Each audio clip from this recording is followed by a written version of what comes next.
सांस की नली का मुंह छोटा कर रही है जहरीली हवा। पहली बार एम्स में लाइव डेमो।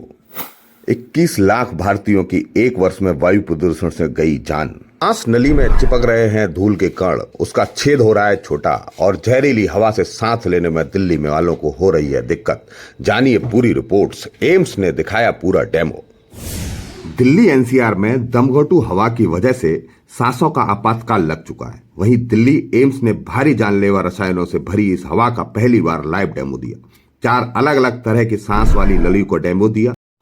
उन्होंने बताया, डॉक्टरों के अनुसार अति गंभीर श्रेणी के एक्यूआई में सांस लेने पर PM 2.5 के कण सबसे पहले श्वास नली के आसपास चिपकते हैं, फिर धीरे धीरे ये कण नली के छेद को निशाना बनाते हैं और उससे छोटा करते हुए चले जाते हैं। नली का छेद छोटा होने से सांस लेने में परेशानियां होने लगती हैं और उनके फेफड़ों को पर्याप्त मात्रा में ऑक्सीजन मिलना बंद हो जाती है, जिसके चलते फेफड़ों की कार्यप्रणाली प्रभावित होती चली जाती है।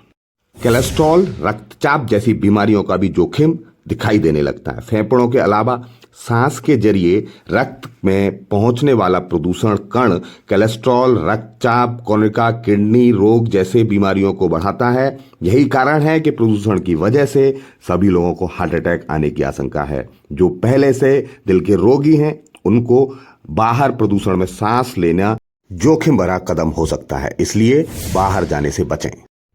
दिल्ली सरकार ने कृत्रिम बारिश करने के लिए एक मसौदा तैयार किया है। केंद्र सरकार से इसकी इजाजत मांगी है, लेकिन ये मसौदा आज तैयार किया जा रहा है। इतने दिन हो गए इस प्रदूषण को, लेकिन अभी तक केवल मसौदे तैयार हो रहे हैं, मीटिंग्स हो रही हैं और केंद्र सरकार पर यह बताया जा रहा है कि हमें आपकी जरूरत है। अभी तक क्या कर रहे थे साहब? अभी तक आपने क्या कार्रवाई की? केवल फव्वारा चलाने के अलावा आपने कोई दूसरा काम इस सरकार ने नहीं किया है। इसलिए अभी जो नियम बनाए जा रहे हैं, अभी जो सारी चीजें की जा रही हैं, वो सारी चीजें पहले से पता थी कि ये होने वाला है, लेकिन सरकार ने इस प्रदूषण को रोकने के लिए कोई कार्रवाई नहीं की। राजधानी को गैस चैम्बर से निकालने के लिए दिल्ली सरकार ने कृत्रिम बारिश करवाने का एक मसौदा तैयार किया है और प्रदेश सरकार ने केंद्र सरकार से संपर्क किया है। ऐसा केंद्रीय वन पर्यावरण मंत्री जी को भेजा गया है। एक पत्र में लिखा गया है कि पर्यावरण गोपाल राय ने कहा कि मौजूदा समय में दिल्ली एनसीआर समेत पूरे उत्तर भारत में स्मॉग की मोटी चादर छाई हुई है। इससे लोगों का दम घुट रहा है। इसको हटाने के लिए कृत्रिम वर्षा करवानी पड़ेगी। इसके लिए केंद्र को आवश्यक कदम उठाने पड़ेंगे। फिर वही बात, दिल्ली सरकार केंद्र को आवश्यक कदम उठाने पड़ेंगे ऐसा कह रही है और एक मसौदा बनाकर उनको दे दिया गया है कि कृत्रिम बारिश करा दीजिएगा, इससे छुटकारा मिल जाएगा। जो पहले से दिल के रोगी हैं, फिर उनमें कोलेस्ट्रॉल की मात्रा अधिक है, उन्हें क्रोनिकल ब्लॉकेज होने की समस्या आ सकती है, जिसके बारे में पहले से पता नहीं है। जहरीली हवा न केवल हमारे फेफड़ों पर असर डालती है, बल्कि बचपन में मोटापे का खतरा भी बढ़ाती है। जहरीली हवा, जो दिल्ली का पॉल्यूशन इतना बढ़ गया है, उसके लिए सरकार को कुछ करना चाहिए। एम्स ने सारी बातें क्लियरली बताया है कि इससे क्या क्या हो सकता था।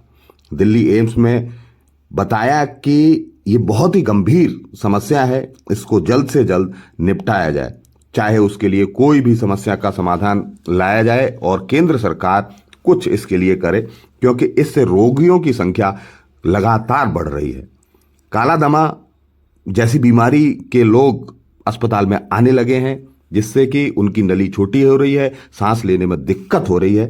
इसकी समस्या का समाधान केंद्र सरकार को और दिल्ली सरकार को मिलकर करना चाहिए। इन सब मीटिंग और कमेटियों के बीच में केवल जनता पिसती रहेगी। आगे के लिए आप देखते रहिए सामाजिक सोच। वरुण कुमार सिंह, धन्यवाद।